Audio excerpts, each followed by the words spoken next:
Razonar supone ordenar y relacionar ideas o conceptos para llegar a una conclusión válida, ¿se entiende?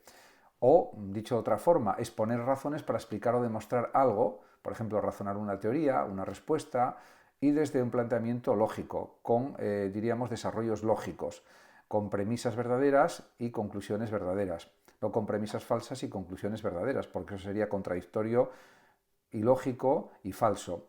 En definitiva, un razonamiento es correcto si cuando sus premisas son verdaderas, su conclusión es verdadera. Así tiene que ser. Pero en muchos casos la gente razona con defectos lógicos, con errores lógicos graves y sus conclusiones no se derivan verdadera y lógicamente de las premisas. En primer lugar, porque las premisas, alguna de ellas, con que una de ellas sea falsa, ya la conclusión no es verdadera. Por tanto, todos estos procedimientos lógicos tienen que ser realizados. Argumentar. Desde un punto de vista filosófico, la argumentación es una práctica discursiva que tiene como propósito o finalidad defender pues, un planteamiento, una postura, una opinión y disuadir a la persona con la que se está discutiendo de su propia postura o planteamiento. Para ello, pues pueden emplearse razonamientos, argumentos lógicos, conscientes y demostrables, y basados en datos verdaderos, no en falacias o en engaños o en deformaciones o en visiones parciales o interpretaciones parciales de la realidad y de las cuestiones a tratar. En definitiva, requiere pues un sistema lógico de análisis, análisis riguroso, preciso, exacto y sobre todo, pues también entender los argumentos del contrario, pero también aportar datos y evidencias, porque sin eso no se puede argumentar de una manera plena y correcta. En cualquier caso, pues es algo que se puede practicar. El debate, desde una definición filosófica, es una confrontación dialéctica razonada y apoyada en datos. Se entiende que en datos verdaderos. Entre dos o más personas sobre un tema expuesto por un moderador. Y el objeto de un debate es, ante todo, aprender y poder llegar a un posible punto de encuentro entre los participantes. Y esto a veces se olvida. Por supuesto, hay que partir de distintos puntos o aspectos fundamentales a la hora de debatir y saber argumentar de una manera lógica y coherente, con premisas verdaderas que lleven a conclusiones verdaderas también, no desde premisas falsas que lleven a conclusiones falsas, por ejemplo. En ese sentido, el procedimiento lógico del debate es algo muy importante para llegar a buenos resultados y a conclusiones verdaderas en los debates. No se trata solo de opinar por opinar, sino de justificar las opiniones, los argumentos de una manera estricta y lógica y con datos.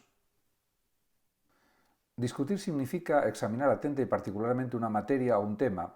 Por supuesto, hay muchas formas de discutir, variadas y diversas, pero la clave yo creo que está en analizar de un tema determinado distintos puntos fundamentales o esenciales para entender bien ese tema que se está discutiendo. Cuantos más mejor, tampoco es necesario que se analicen pues muchísimos puntos de un tema porque entonces se cae en una dispersión y en una minuciosidad que es innecesaria. Pero sí aportar datos, datos concluyentes, datos verdaderos y evidencias y llegar pues, a conclusiones lógicas mediante procedimientos lógicos como los característicos, por ejemplo, de la lógica formal o lógica matemática o lógica proposicional o de proposiciones, sin caer, por supuesto, en ningún tipo de engaño o falacia y tampoco en exageraciones, distorsiones, deformaciones de la realidad o de las cosas, y eso pues también es algo esencial para llegar a discutir correctamente las cosas. Falacias informales. Hay muchos tipos de falacias o razonamientos falsos o engañosos y bastante gente incurre en esas falacias sin darse cuenta. Creen que están diciendo algo verdadero y no lo es. Por otra parte, las falacias informales es evidente que son un tipo de argumento incorrecto utilizado en el lenguaje natural o el lenguaje cotidiano.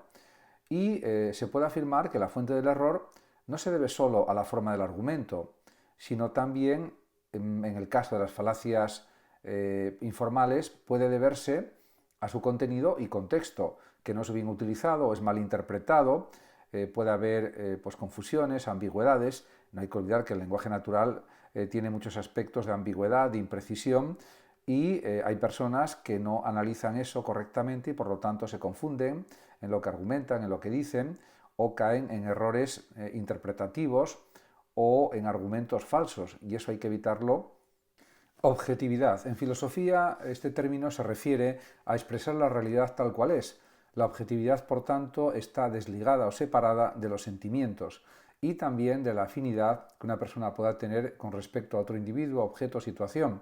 Por lo tanto, se opone a la cualidad de lo subjetivo o de la subjetividad. En ese sentido, cuando se está razonando, argumentando, discutiendo, debatiendo, hay que procurar ser objetivo porque hay que basarse en datos, en experiencias, sobre todo en datos contrastados.